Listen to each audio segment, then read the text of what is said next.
We slept right in church. Not the end of the world.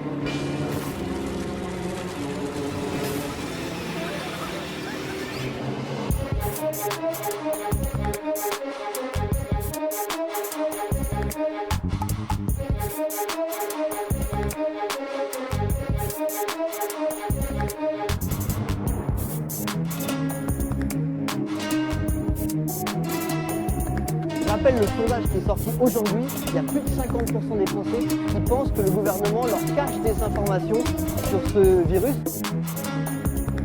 他用的是大蒜，8种大蒜，把它剥皮，把它盘碎，用纸杯7杯水，用锅把它熬开3分钟。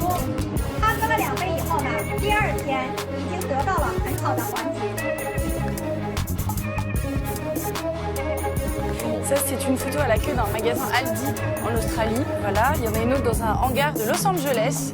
Et enfin, le meilleur pour la fin, à l'aéroport de Tokyo. On les fait venir avec soi. Voilà, haro sur le papier toilette.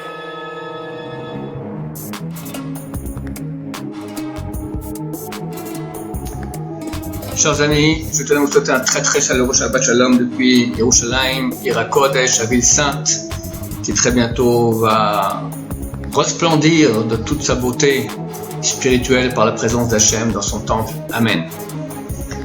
Rien ne va plus, tout s'écroule. Les États ne maîtrisent plus, les États les plus grands du monde, les plus puissants, ceux qui croyaient tout gérer, voient qu'ils sont complètement impuissants devant moins qu'un microbe, un petit virus minuscule, comme il est écrit dans le Midrash, il y a 1800 ans, qu'à la fin des temps, Dieu se vengera de ses ennemis avec Dvarim Kalim, des choses extrêmement légères. On n'a pas plus léger qu'un virus. C'est pas facile, c'est comme une naissance. On souffre, mais on sait qu'au bout de la souffrance, il y aura un très très grand cadeau.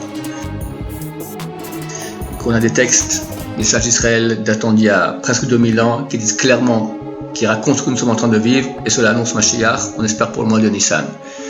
J'en suis intimement très très convaincu. La chance que je me trompe existe, mais elle est infinitésimale.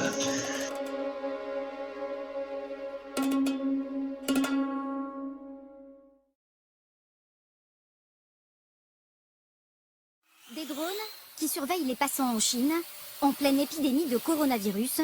Ça se passe en ce moment. Camarades à vélo, mettez un masque. Quand vous êtes dans la rue, ne compliquez pas les choses pour votre mère patrie. Plus près de nous, il suffit de se rendre à la Défense à Paris pour être plongé dans un univers orwellien. Des caméras de vidéosurveillance à chaque coin de rue, reliées à des centres en sous-sol aux multiples écrans. Lorsque George Orwell décrit cet univers dans 1984, son roman le plus connu, la télévision n'existe pas encore. Orwell est plus actuel aujourd'hui qu'en 1984, parce que quand on écrit de l'anticipation, c'est très difficile de prendre la mesure du temps que les évolutions sociétales vont prendre. Mais ce qui est frappant, c'est que chaque année, on s'avance un peu plus vers la réalité qu'il a décrite.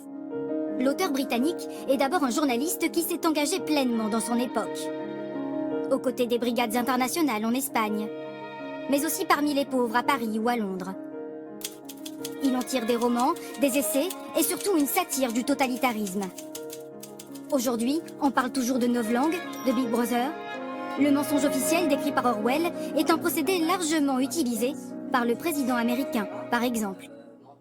Quand on lit un certain nombre de tweets de Trump, on comprend que c'est pas simplement qu'il ment sur un certain nombre de choses, c'est qu'au fond la vérité n'a aucune importance pour lui. Quand il va raconter que le réchauffement climatique c'est une invention des Chinois pour nuire à l'industrie américaine, au fond il se moque éperdument de la vérité.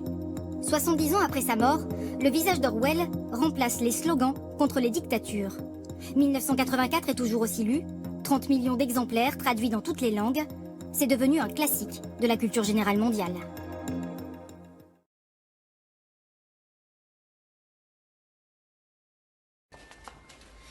Tu sais ce que c'est que la folie? La folie, c'est la loi de la majorité, voilà, ouais. Tiens, prends les microbes, par exemple. Les microbes? Ouais. Au XVIIIe siècle, il n'y avait rien de tout ça. Nada, que dalle, personne n'aurait imaginé un truc pareil. Personne de saint d'esprit, en tout cas. Et voilà que ça mène le docteur... Semmelweis. Semmelweis s'amène donc, et il essaie de convaincre les braves gens. les docteurs surtout. Je veux dire qu'il existe des tout petits trucs invisibles qu'il appelle des microbes, qui entrent dans l'organisme et provoquent des maladies. Ouais. Et il demande à tous les docteurs de se laver les mains. Non mais tu te rends compte, il était fou allié, hein. Des petits trucs invisibles, et comment il appelle ça, hein? Des microbes, hein, quoi. Alors, revenons au XXe siècle, hein. À la semaine dernière même, pour être plus précis, juste avant qu'on me coince dans ce trou à rats. J'entre dans un fast-food et je me commande un hamburger. Le type m'en amène un et le laisse tomber par terre. Chin, il le ramasse et puis il l'essuie comme ça et me le tend carrément, comme si de rien n'était. Et les microbes, je lui dis. J'y crois pas aux microbes, il me répond. Les microbes, c'est des trucs qu'ils ont inventés pour vendre des savonnettes et des désinfectants. Alors, lui, il est cinglé, pas vrai? Tu vois?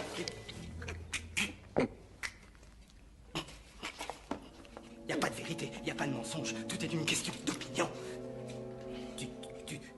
Tu crois aux microbes, toi, pas vrai?